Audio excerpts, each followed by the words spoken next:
Muy buenos días amigos, bienvenidos a un nuevo video del canal. El tema de hoy es la aplicación del impuesto a las ganancias sobre las jubilaciones y las pensiones. Así que si les interesa el tema, los invito a quedarse conmigo y escuchar el video. Bueno, lo primero que tenemos que decir es que el impuesto a las ganancias está regulado en la ley 20.628 que ha tenido distintas reformas.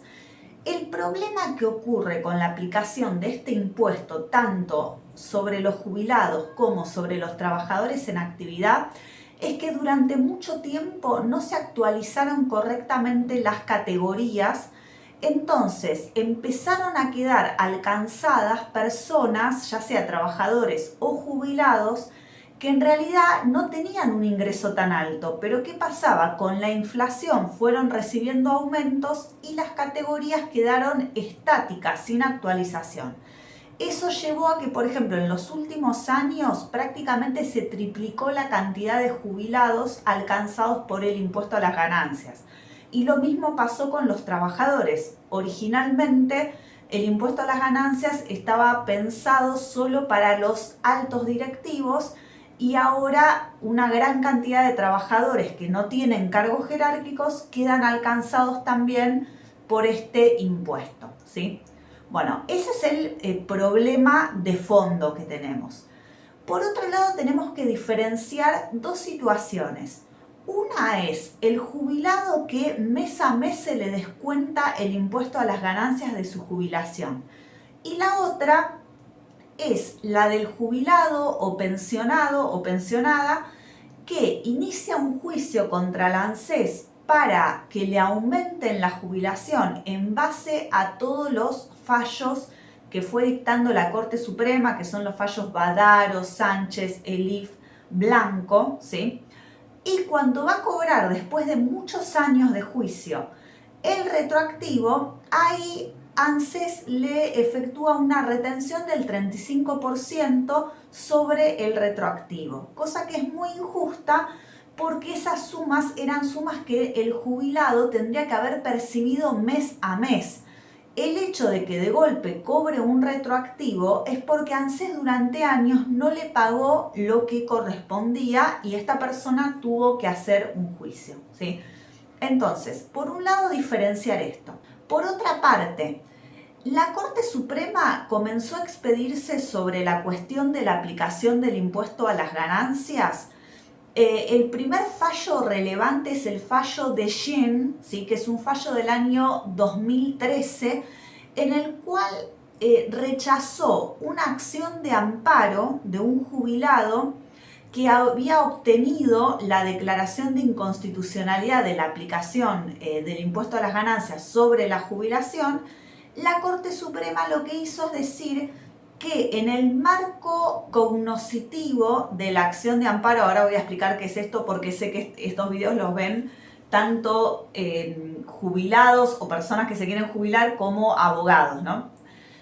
Bueno, la Corte lo que dijo es que esta no era una cuestión que se pudiera debatir en el limitado marco de conocimiento del proceso del amparo, pero no se expidió sobre el fondo de la cuestión.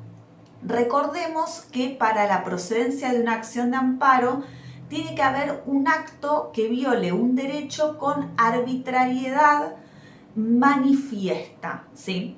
Cuando es una cuestión que requiere de mayor prueba, no es procedente la vía del amparo, pero eso no significa que la persona no tenga derecho y pueda reclamarlo por otra vía de conocimiento, es decir, por otro proceso con mayor posibilidades de producir prueba, ¿sí?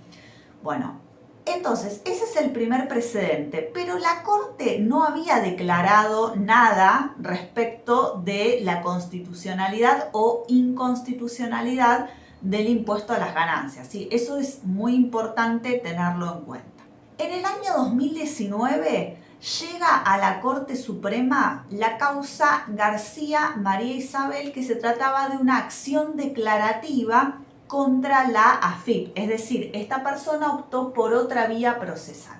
¿Qué dijo la Corte? La Corte ahí sí declaró la inconstitucionalidad, pero acá tenemos que diferenciar. Hay argumentos que dicen la jubilación no es ganancia, por lo tanto a ninguna jubilación se le podría aplicar el impuesto a las ganancias.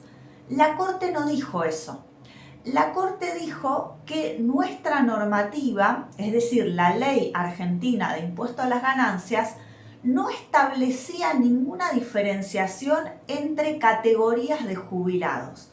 Lo que dijo la Corte es, no son todos iguales los jubilados. Tenés personas de 60 años y personas de 95 años, y tenés personas que están bien de salud y personas que ya están en una situación mucho más grave o más complicada. Entonces, la actora en esa acción había acreditado que se encontraba en una situación de mayor vulnerabilidad por sus problemas de salud, entonces por eso la Corte Suprema declaró para ese caso puntual la inconstitucionalidad e inaplicabilidad del impuesto a las ganancias. ¿Qué es lo que viene pasando en el fuero de la seguridad social, que es donde tramitan los juicios de reajuste de jubilaciones? Este fuero es exclusivo en capital, ¿sí? En los juzgados federales del interior del país hay una Secretaría de Seguridad Social, pero no hay juzgados de seguridad social aparte. Entonces, en el interior del país no tienen el problema que tenemos en capital, que es que hay jueces que se declaran incompetentes para entender de la cuestión relativa a la aplicación del impuesto a las ganancias, porque consideran que es competente la justicia en lo contencioso administrativo federal. Entonces, como se declaran incompetentes, el juicio va a seguir, el juicio de reajuste de haberes, pero se va a tener que aplicar la deducción del impuesto a las ganancias, o el jubilado tendría que iniciar un juicio aparte contra la AFIP para que eventualmente no le apliquen esa deducción. Eso es uno de los criterios. Hay otros juzgados que lo que hacen es sí, declaran incluso de oficio la inconstitucionalidad del impuesto a las ganancias, y hay otros que dicen que la aplicación o no del impuesto a las ganancias es una cuestión que no se limita solo a un monto que perciba el jubilado en ese juicio, sino que el jubilado tiene que realizar una declaración jurada y puede presentar distintas situaciones para deducir del impuesto. Entonces, con ese argumento los jueces no se expiden y declaran que en ese caso puntual el retroactivo no va a sufrir ninguna deducción, pero que queda a cargo del jubilado presentar después una declaración jurada ante la AFIP, ¿sí?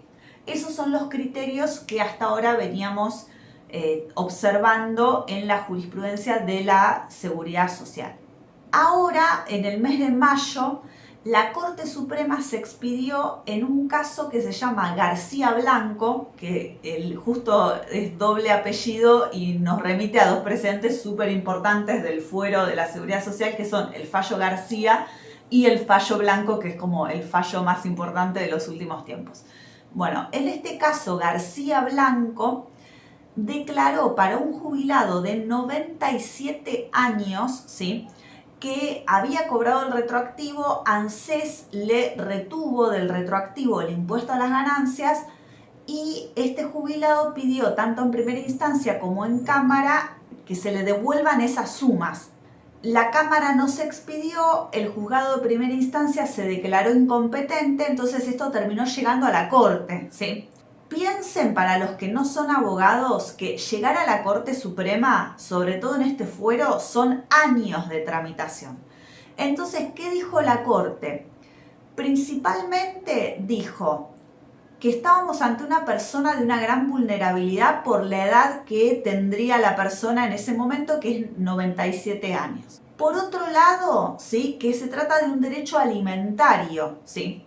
Y por último dijo que remitir esto a la Cámara para que se expida sobre el impuesto a las ganancias, porque la Cámara no se había expedido, iba a llevar tantos años que iba a tornar ilusorio el derecho de la persona a la tutela judicial efectiva, es decir, que este jubilado lo más probable es que no llegara a ver en vida el resultado de este juicio. Si el tema les resultó de utilidad, espero que den like. Si conocen a alguien que está siendo alcanzado por el impuesto a las ganancias, pásenle el video, sí, compártanlo, porque como siempre digo, el objetivo de este canal es el empoderamiento en el ejercicio de los derechos y solamente si conocemos nuestros derechos vamos a poder ejercerlos. Bueno, muchísimas gracias y los veo en el próximo video.